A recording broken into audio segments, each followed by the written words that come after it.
De nuevo. Bien, seguimos con... Bueno, creo que no.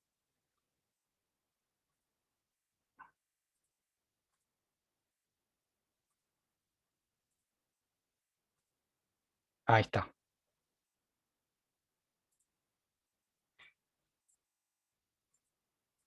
ahí está. Bueno, creo que ahí se ve. Bien, acá, ¿tienen alguna duda, comentario, sugerencia? ¿Se entendió? Lo que quería, Sí, dec- no te confío. lo que quería decir es que en Argentina, por ejemplo, había algunas carreras de licenciatura en economía política. Y en esta época, a partir de los 70, con la llegada de la última dictadura cívico-militar, se les cambió justamente el nombre. Esto pasó en la UBA, no en Rosario, porque ya era economía, básicamente era una licenciatura en economía, pero para que entiendan la carga política que tiene la palabra política justamente en economía, ¿no? No sé, repetí la palabra dos veces, pero bueno, es así. En esto, ¿por qué digo esto? Porque la palabra política tiene vilumbra básicamente conflicto de intereses. Si es eso, hay puja de poder, bueno, estamos en una sociedad conflictiva, o lo que dice la economía política, estamos en una sociedad conflictiva. Bueno, hay algunos economistas que niegan esto, es decir, dicen, no, no hay, los economistas de la teoría neoclásica dicen, no, no existe el conflicto.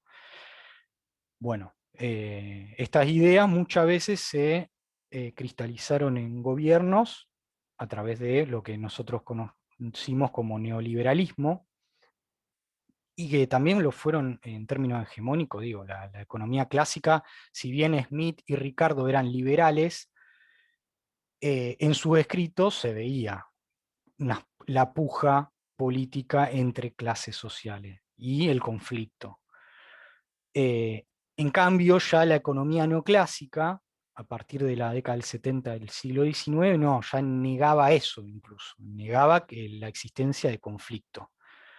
Y por ende había que erradicar la palabra política, y en ese sentido, si sacamos la palabra política, tenemos justamente una economía más armoniosa, una economía en equilibrio, eh, que es justamente lo que volvió a ser hegemónico después. Parece mentira, pero después, 100 años después, que se fue hegemonizando, 100 años después, digo, del siglo XIX, a partir de a partir de la década del 70 del siglo XX, comenzó a ser nuevamente hegemónico la palabra economía, básicamente. La palabra economía, la teoría neoclásica, la austríaca. Bien, en general, ¿qué se ve en las currículas de economía, generalmente, ¿no?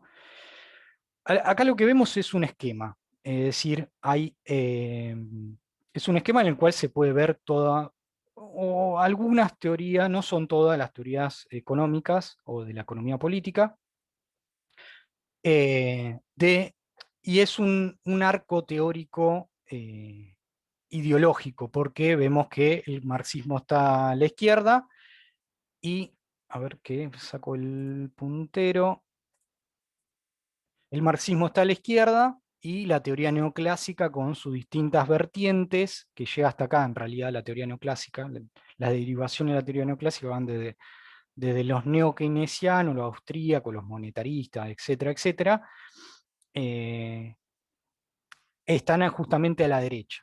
Es decir, en este es un arco ideológico y teórico, y en esto ya voy adelantando, en el sentido de que no existe una verdad única sobre un hecho económico, o sobre un hecho, eh, sí, un fenómeno económico, una relación social económica. Es decir, hay distintas teorías a partir de un mismo hecho económico. Esto es muy importante porque si uno le pregunta a un economista, es decir, a uno de la vertiente neoclásica, te va a decir que no, que en realidad hay uno solo.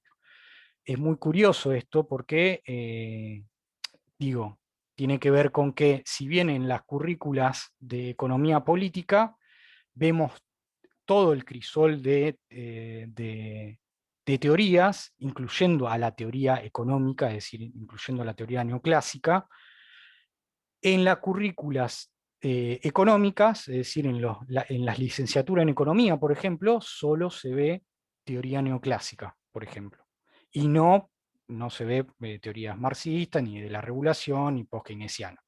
Lo más común es que en las licenciaturas y en la carrera de posgrado, lo hegemónico, como es dominante, como decía anteriormente, es que si la economía es dominante, bueno, se vea justamente la teoría neoclásica con las vertientes de las teorías neoclásicas actuales.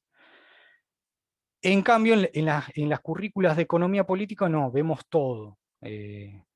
Tratamos de ser amplio, porque vivimos básicamente en democracia y hay que justamente dar todas las opiniones sobre un mismo hecho político. Hay una frase de Nietzsche, capaz que la conoce, que es justamente, no existe el hecho, sino interpretaciones, justamente no existe un hecho, sino interpretaciones de ese hecho, en el sentido que eh, básicamente lo que ocurre es que existe un montón de teorías y que incluso este arco ideológico teórico eh, no abarca justamente todas las teorías que existen, existen muchísimas más todavía. Bien, ¿alguna duda, comentario que tengan? No sé, Gonza, si querés decir algo. Ustedes seguramente se preguntarán, somos economistas y estamos dando economía política, parece una contradicción, y a su vez parece una contradicción, digo, en el sentido que estamos en derecho y estoy diciendo lo hegemónico y lo dominante de economía, y ustedes tienen que ver economía política y no economía. Parece mentira, pero bueno, también vamos a tratar de responder esa contradicción, si se quiere. No, simplemente agregar que obviamente en esta primera clase van a haber un montón de nombres, escuelas, conceptos que no conocen, que son nuevos y que de a poco se va a ir profundizando sobre ello, que no se asusten ni se abrumen con todos los contenidos nuevos. Bien.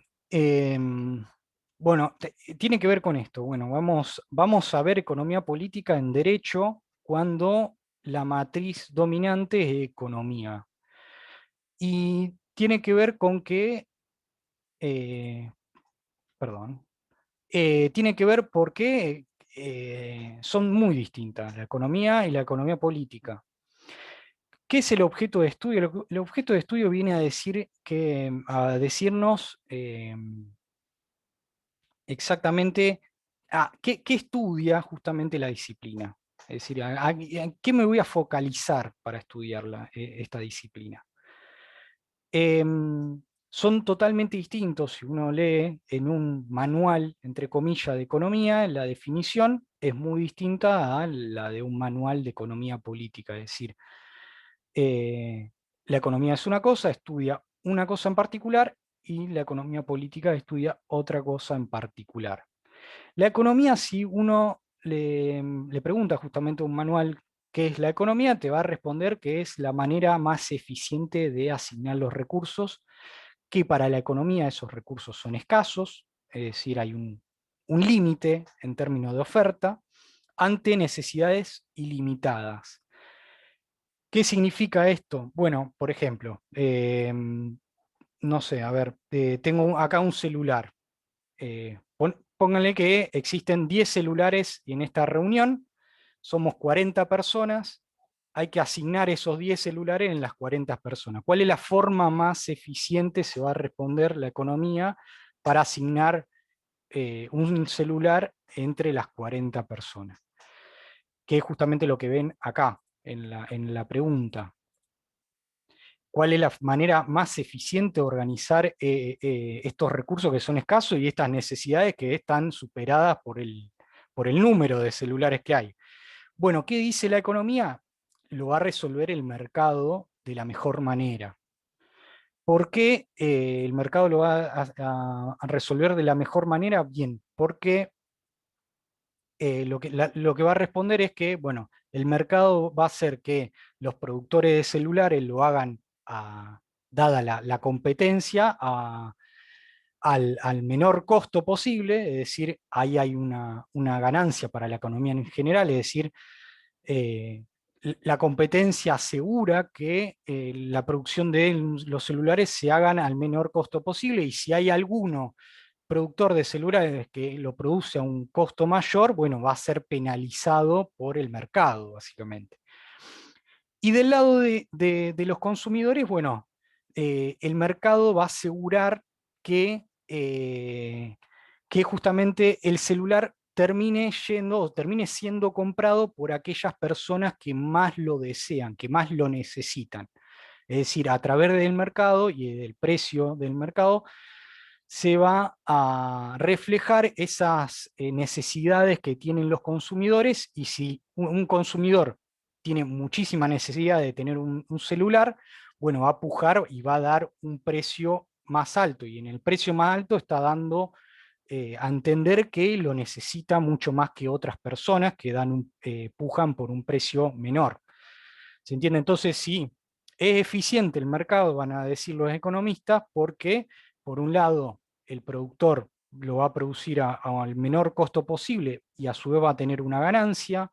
El consumidor también va a tener una ganancia en términos de que, bueno, va a obtener lo que necesita y las personas que más necesitan. Entonces es una especie de win-win, es decir, ganan los dos, ganan el productor y gana el consumidor. Por eso el mercado es la forma más eficiente, es decir, no hay un suma cero en el sentido que gana el productor, pero en perjuicio del consumidor.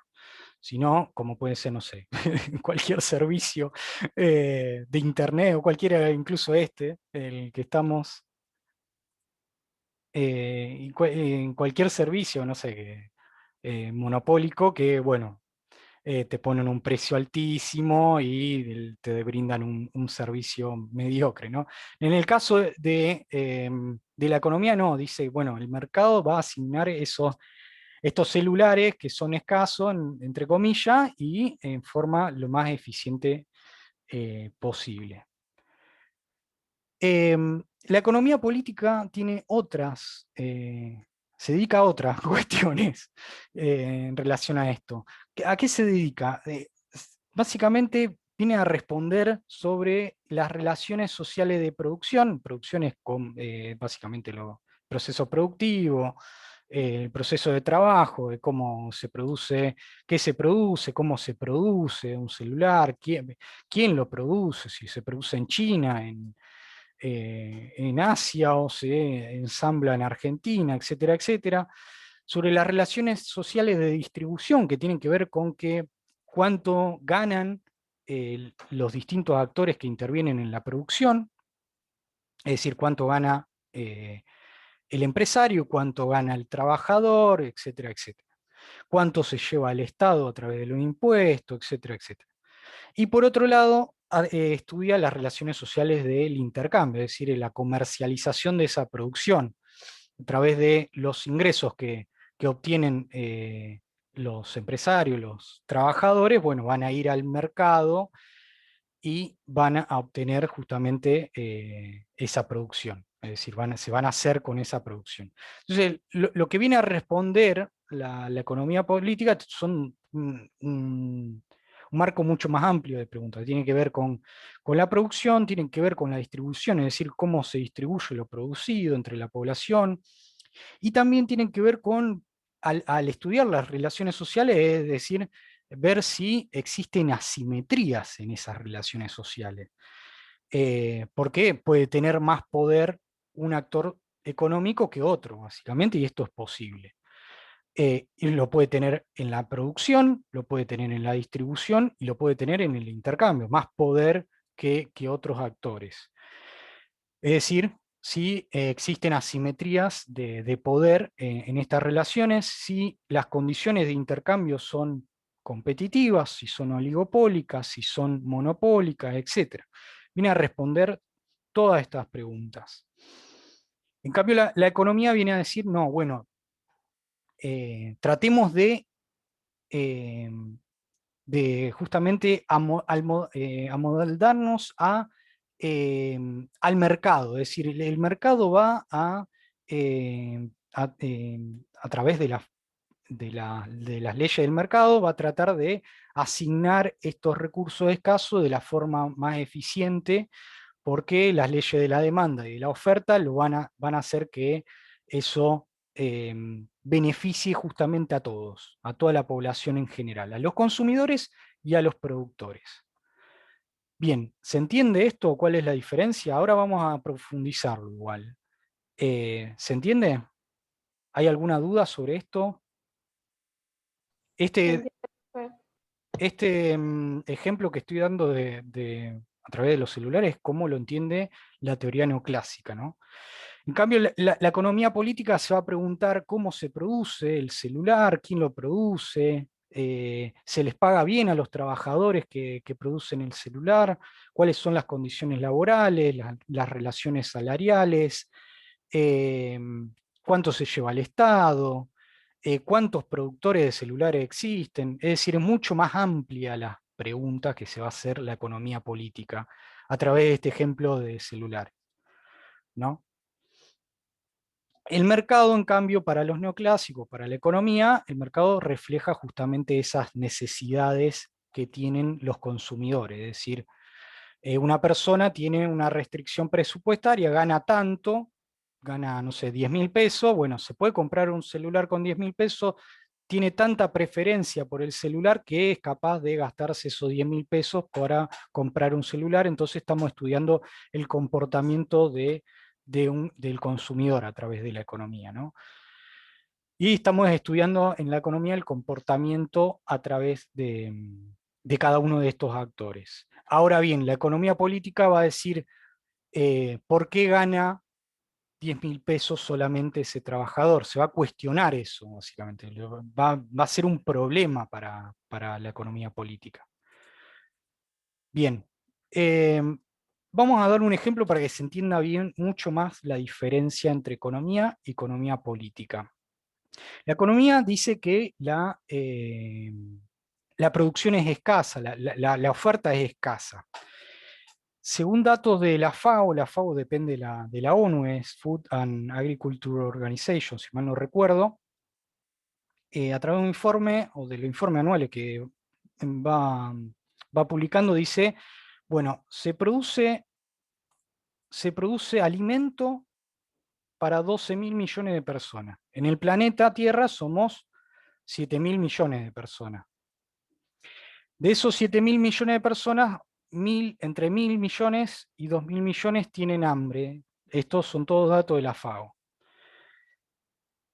Lo cual, a ver, en esto que estamos cuestionando, ¿hay escasez de producción? ¿Por qué si somos 7.000 millones de personas y producimos para 12.000, hay 1.000 millones, entre 1.000 millones y 2.000 millones que tienen hambre o pasan hambre en el planeta? Eh, lo cual nos va a plantear la siguiente pregunta: ¿es un problema de producción? No, porque estamos produciendo de más. En todo caso, será un problema de distribución. Es decir, en esto, bueno, la economía diría, no, bueno, si producimos para 12.000 millones de personas, el precio de los alimentos bajaría a tal punto de que todas las personas tengan comida, incluso los más pobres. Bueno, esto no está ocurriendo. Es decir, el mercado no está solucionando en forma eficiente, porque hay comida de sobra y hay alimentos sin ser distribuidos a las personas y hay personas sin alimento, básicamente. En la última crisis financiera, que no fue la de la pandemia, los países centrales salvaron justamente al sistema financiero. Inyectaron dólares, al equivalente a 17 billones, los billones son 12 cero, es decir, son millones de millones, por eso son billones. En inglés es distinto, son billions, y billions refiere a 1.000 millones de los nuestros. Billones de los nuestros son estos, 12 cero, es decir, 17 y 12 cero atrás. En la crisis del 2008, que fue la crisis de la hipoteca, los países centrales inyectaron dinero para salvar justamente a los bancos. Con estos 17 billones se podría haber erradicado el hambre en el planeta por los próximos 600 años. Para que se den una idea de las pujas de poder, porque acá el sistema financiero también tiene puja de poder hacia cómo se distribuye lo que se produce, ¿no? Estos son todos datos de la FAO que se necesitan 30.000 millones para justamente superar el hambre a nivel planetario. Es poca plata, la verdad, 30.000 millones parece mucho, pero a nivel planetario es re poca plata. En general, en el capitalismo lo que ocurre es, o lo más recurrente en el capitalismo es la sobreproducción, y no la falta de producción. Y esto tanto en el alimento como en cualquier otro bien que se produzca. El problema es ese, es que se produce de más, y básicamente todas las grandes crisis que ha sufrido el capitalismo tienen que ver con esto. Se produjo muchísimo de más y no había demanda para esa producción, como fue la última crisis del 2008, que justamente en los países centrales se construyeron muchas más viviendas de las que se necesitaban, se otorgaron créditos muy baratos en términos de créditos hipotecarios, después esos créditos no se pudieron devolver y se habían esparcido esos créditos por todo el sistema financiero, y bueno, se generalizó tanto la crisis financiera que, bueno, ocurrió lo que tenía que ocurrir, básicamente. Para ir un poco más cerca, en Rosario, este es un dato que ha analizado Gonzalo, así que cualquier cosa que quieras intervenir. En Rosario el déficit habitacional asciende a 50.000 familias, es decir, hay 50.000 familias sin vivienda o que necesitan una vivienda, están en una situación precaria, y a su vez existen 80.000 casas y departamentos vacíos sin habitar. De nuevo, hay un problema habitacional en términos eh, de que faltan inmuebles para construir porque hay gente que necesita vivienda. Bueno, en realidad no estaría pasando eso. Es un problema de distribución más que nada. No sé, Gonzalo, si querés intervenir. Sí, sí, el número lo que expresa es exactamente eso, digamos. Cuando uno dice, bueno, hay mucha gente que no tiene una vivienda digna, que no vive en condiciones dignas, eh, lo primero que dice, bueno, hay que construir casa, hay que ponerse a construir nuevas viviendas. En realidad, hay viviendas de sobra. Y de hecho en Rosario hay muchísimas viviendas que están vacías, y esas viviendas de sobra son más que eh, las necesarias para cubrir el déficit habitacional. Por eso no es una cuestión de producción, sino una cuestión de distribución, como bien decía Gustavo. Y, y por último, para que se den una idea, la industria manufacturera trabaja con una capacidad instalada del 56%, esto en prepandemia porque pasó lo que pasó. em, y lo que quiere decir es que, bueno, básicamente esta capacidad instalada significa que una fábrica si trabaja el 56%, está trabajando a media máquina prácticamente. Em, Bueno, el desempleo juvenil es altísimo, no solo en Argentina, sino a nivel mundial, es muy alto. El desempleo juvenil es del 25%, es decir, uno de cada cuatro jóvenes de 14 a 29 años está desempleado, es decir, está buscando trabajo y no lo encuentra. Es muy alto. En España subió con la crisis al 40%, para que se den una idea. Prácticamente uno de cada dos jóvenes no encuentra trabajo. Déjenme ser un poco demagogo por un ratito con esta foto para que se entienda mejor lo que queremos decir. Esto es una foto española, para que se den una idea. Digo, problemas económicos no solo existen, y de pobreza no solo existen en Argentina, existen en todo el mundo, incluso en los países desarrollados. Y esta foto habla mucho en el sentido de que, de nuevo, hay un problema de producción. Bueno, es relativo, está claro, porque acá estamos viendo una foto nada más, pero es para ilustrar. Hay una cama vacía que se está exhibiendo en una vidriera y una persona en situación de calle. Lo dice todo prácticamente esta foto, porque encima la casa que vende de artículo del hogar es Zara, no sé si lo conocen, es una marca española. El dueño de Zara fue hasta el 2015 la persona más rica en el mundo, se dedicaba justamente al el rubro textil, después los pasó toda esta nueva generación de- de empresarios tecnológicos.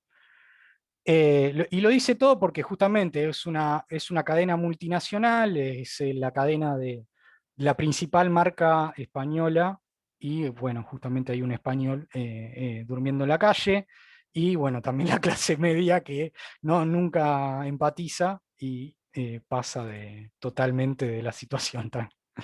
Esto para que se entienda, por eso digo, déjenme caer en la demagogia un ratito nada más. Bien, hasta acá se entendió esto esta idea que estamos dando, ¿se entiende? Con estos datos, un poco, justamente, de contrastar un poco la economía con la economía política, porque la economía política va a cuestionar todos estos datos, va a cuestionar por qué pasa esto, va a cuestionar por qué el mundo gira al revés prácticamente.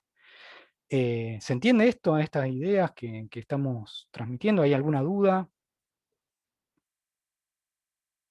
¿Duda, comentarios, sugerencias? ¿No? Bueno, vamos. Si no hay ninguna duda, seguimos. Bien, acá la idea nuestra ya es empezar a tratar de responder en nuestra opinión por qué vemos economía política y no economía en derecho. Es una opinión. Ustedes pueden decir, no, la verdad yo prefiero que se dé economía y no economía política, y es válida totalmente. Y tiene que ver con el método. Si antes contestábamos a qué se dedica, es decir, el objeto de estudio contesta a qué se dedica esa disciplina, el método lo que va a decir es cómo se encuentra esa teoría, es decir, cómo se encuentra la verdad, entre comillas, es decir, cómo llegamos a esa verdad. A una verdad que puede ser relativa, que puede ser eh, mutable, no es que tiene que ser una verdad absoluta. Ahora vamos a ver un poco más en detalle esto. Bueno, de nuevo, tenemos el problema de los 10 minutos. Mil perdones. Bueno, ¿cuál es la diferencia entre economía y economía política en estos términos? El encuadre científico es totalmente distinto. En economía, básicamente se nutre o se piensa que pretende ser como otras disciplinas, como otras ciencias, es decir, la economía se quiere parecer más a la física que a las ciencias sociales. La economía neoclásica, ¿no? Y la economía neoclásica se quiere parecer mucho más a la física que a las ciencias sociales, por eso es muy matematizada, tiene en sus modelos matemáticos, en sus teorías, matematiza muchísimo, es decir, hay muchísima matemática, hay muchísima abstracción para justamente poder matematizar, y por ende la economía, a partir de esto que habíamos visto de la década del 70 del siglo XIX, se escindió de las ciencias sociales y construyó construyó la economía, construyó la ciencia económica, es decir, no quería ser una ciencia social, sino quería ser una ciencia más, una ciencia económica. En cambio, la economía política no, es decir, se concibe como una ciencia social, y por ende, como le decía al principio con el plan de estudio de derecho, se nutre de todas las demás disciplinas, es decir, se nutre del derecho, se nutre de la política, de la historia, de la sociología, etcétera, etcétera. La economía trata de, en esto, en lo que respecta a los procesos históricos, trata de ser ahistórica e inmutable, es decir, trata de encontrar una verdad que es válida tanto en Argentina como en Europa, que es válida tanto en Argentina como en África, que es válida tanto en la Argentina del siglo XXI como en la Argentina del siglo XIX o del siglo XVIII, etcétera, etcétera. Es válida tanto en el en Estados Unidos actual como en el África del siglo, no sé, XVIII, para que se entienda. Es decir, es inmutable. Trata de encontrar las leyes, así como existió y existe la ley existe y existió las leyes de la física y son válidas tanto en Argentina como en Estados Unidos y lo fueron válidas tanto ahora como hace siglos. Bueno, trata de emular esas leyes de la física, es decir, trata de llegar a leyes de la economía que son válidas en todo espacio y tiempo. Por eso es ahistórica e inmutable. En cambio, la economía política no. Básicamente vamos a estudiar relaciones sociales, entonces son relaciones históricas, son mutables, no es lo mismo el capitalismo actual que el capitalismo de hace siglos, no es lo mismo el capitalismo argentino que el de Estados Unidos, etcétera, etcétera. Son distintos. Eh, por ende, como decía, si la economía trata de buscar una verdad que sea válida para todo tiempo y espacio, es una verdad absoluta, no tiene que tener cuestionamientos, eh, no tiene que tener cuestionamiento y, no, y a su vez es objetiva. Si a uno le pregunta a un economista si tiene ideología, es decir, a un economista de la teoría neoclásica, a un académico de la teoría neoclásica, si uno le pregunta si tiene ideología, le va a decir que no. Básicamente va a decir que no, que él se basa en las leyes de la economía y que esas leyes eh, son para todos iguales y son así, básicamente. En cambio, no, en cambio la economía política va a aceptar, digo, hay ideología, la economía tiene su ideología, en esto no quiero decir que sean personas que no, los economistas sean personas que no tienen ideología. Lo que pasa es que la economía política sí acepta, miren, tal teoría habla de esta posición, desde esta posición. Y lo que vamos a decir también, la economía también habla desde tal posición, y aparte lo habíamos visto en el arco ideológico y teórico, que habla justamente desde una posición más de derecha, si se quiere, ¿no? Si lo quieren ver así. En cambio, la búsqueda de verdad en la economía política es más relativa, es decir, si bien hay, como todo, en todo espacio, economistas políticos que son más ortodoxos y dicen que la suya es la verdad, en realidad aceptan que hay otras teorías sobre tal hecho en concreto. En ese sentido, aceptan que hay otras teorías y por ende conviven justamente muchísimas teorías dentro de la economía política y en la economía política se da mucho esto de las discusiones entre teorías. Es decir, un marxista discutiendo con un neoclásico, con un post-keynesiano, con un keynesiano, etcétera, etcétera. Es decir, hay mucho de eso. Un keynesiano discutiendo con un marxista, con uno de la teoría neoclásica. Se da mucho las discusiones porque se piensa esto, es una teoría más bien relativa, en el sentido de una verdad más bien relativa, puede ser verdad ahora, pero mañana puede ser que no lo sea, básicamente. Bien, ¿cómo está compuesta la sociedad para la economía y para la economía política?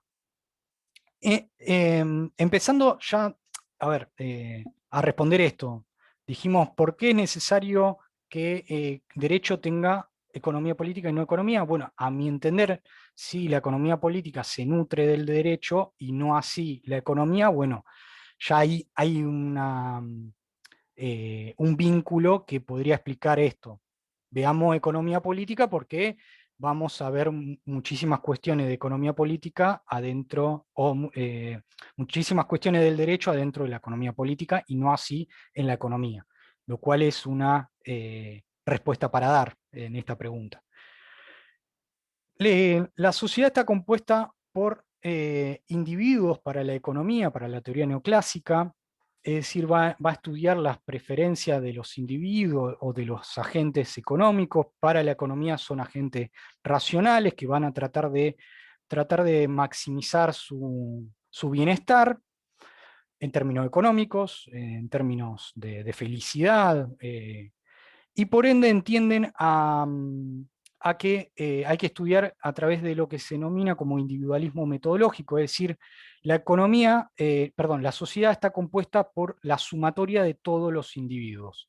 Es decir, yo estudio el comportamiento de un individuo, el cual es un agente representativo a toda la sociedad, y el comportamiento de ese individuo lo sumo a toda la sociedad y ya tengo el comportamiento de la sociedad, ¿se entiende? Es decir, estudio la parte para entender el todo. Si estudio al agente representativo, que es un agente económico racional, puedo entender el comportamiento de toda la sociedad, de todo el conjunto de todos los individuos. O sea, sumo comportamiento de un individuo, lo sumo a todos los individuos y bueno, y ahí tengo la sociedad. Está compuesta por individuos. ¿Se entiende esto? Parece, puede generar algunas dudas, pero es partir de la parte para entender el todo. Entiendo el individuo para entender la sociedad, básicamente, es lo que dice la economía. En cambio, la economía política es totalmente distinto, es más solista, se llama. Es decir, trato de entender el todo para entender la parte, es totalmente lo contrario. ¿Cómo está compuesta la sociedad para la economía política? Por clases sociales, o si hay teorías que no aceptan esto de las clases sociales, por una sociedad más estratificada, es decir, más jerarquizada. Incluso los liberales del siglo XIX, Adam Smith y Ricardo, estudiaban economía política con clases sociales. Eran liberales, pero en sus escritos se vislumbra todas las clases sociales que existen, ¿no? Bueno, en un minuto se va a cortar de nuevo la clase, así que bueno, retomamos. Les pido mil disculpas. Bien, economía política, bueno, cuando se termine la clase la seguimos, porque todavía falta un poquito más y eh, sí, ya en unos minutos ya nos van a ser y media, así que la seguimos, que faltan unos minutos nada más. Bien, la economía política va a entender esto, va a entender que existen clases sociales, existe una sociedad estratificada. Las decisiones individuales están determinadas por el resto de la sociedad, es decir, uno puede consumir algo también porque está de moda, digo, qué sé yo. Compramos el iPhone porque también está de moda, porque Apple puede imponer su marca, etcétera, etcétera. En términos de instituciones, y esto también me parece muy